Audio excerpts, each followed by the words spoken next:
Saya teringat beberapa tahun yang lalu, sewaktu saya menemani belajar anak saya nomor 2 yang sedang mau ujian di SMA. Dia menanyakan tentang sejarah Indonesia. Saya pun bertanya apa yang sudah dipelajarinya dan bagaimana guru sejarah mengajarkan pelajaran tersebut di sekolahmu.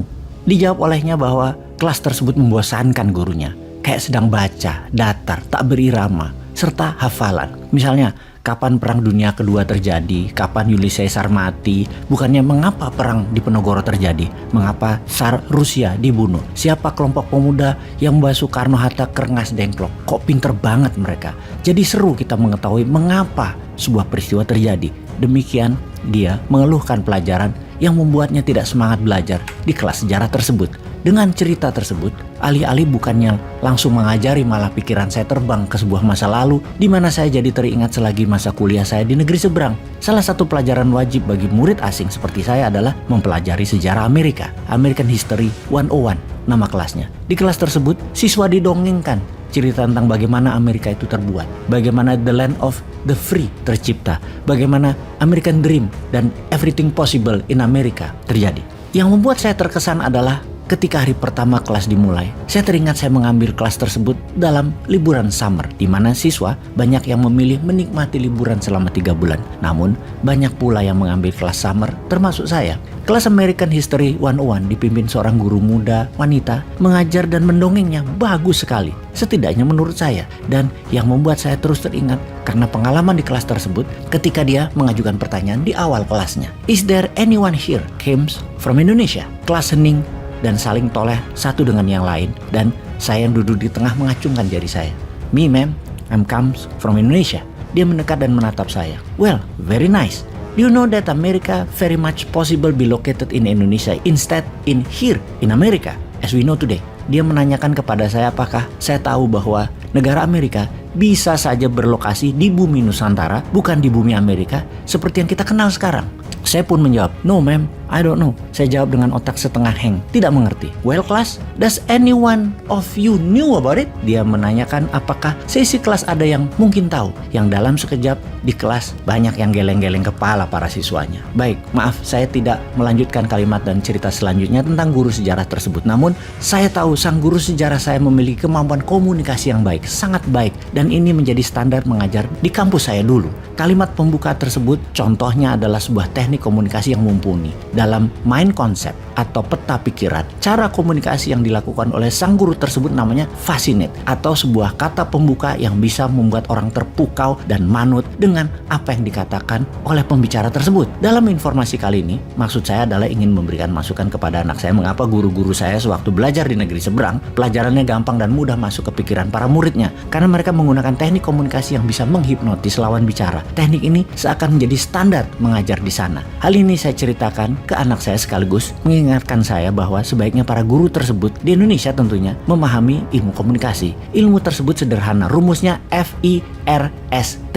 Sekilas saya akan memberikan sedikit ilmu tersebut. Nanti walau di awal memang mungkin agak kaku dalam mempraktekkan, saya yakin siapa saja bisa melakukannya dengan cepat. Garansi, dilatih sebentar, Anda sahabat bisa dengan mudah menguasainya. Kalau dari sisi guru, daripada setiap hari bicara di depan murid 2 jam setiap pelajaran dan gak ada nyantol di kepala anak-anak didik, ya mendingan belajar ilmu komunikasi yang sederhana nih, FIRST. Atau Anda pebisnis sedang mencari investor, mencari mitra, sales jualan, nggak laku-laku, kan lebih baik belajar sedikit ilmu ini lalu praktekkan teknik komunikasi FIRST ini. Kita mulai. F adalah kependekan dari fokus atau fascinate. Secara sederhana, arti fokus adalah mencari minat seseorang atau passion, dan fascinate adalah kata atau pilihan kalimat yang mengagumkan yang membuat semua orang perhatiannya ke arah Anda, si pembicara. Seperti kalimat pembukaan sang guru sejarah saya yang menggunakan saya sebagai medium agar kelas menjadi mendapatkan focus of attention dengan pertanyaan, siapa di kelas ini yang berasal dari Indonesia? Dia dapat passion dan fokusnya saya. Tahu nggak Anda bahwa Amerika itu keberadaannya bisa nggak di sini tapi di Indonesia? Kalimat fascinate atau mengagumkan. Kata-kata berikutnya dari beliau akan membuat kita siap dan terbuka atas informasi berikutnya. Hal itulah yang akan terus terngiang dalam pikiran murid untuk waktu yang panjang, setidaknya di kepala saya. Atau sewaktu Obama, Presiden Amerika, datang ke kampus UI Depok, Obama maju ke panggung dengan setengah berlari, memberikan kesan energik, lalu menatap seluruh ruangan,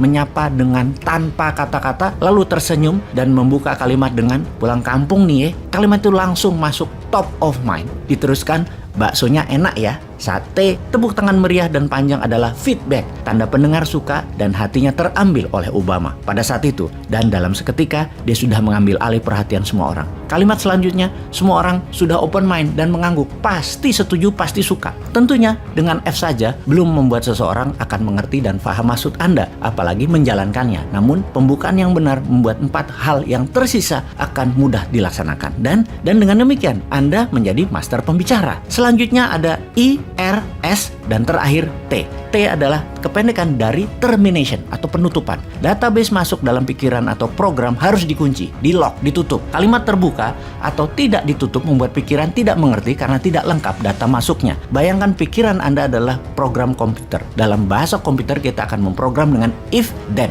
If, jika dipencet angka 2 dan shift, then, maka akan mendapatkan A.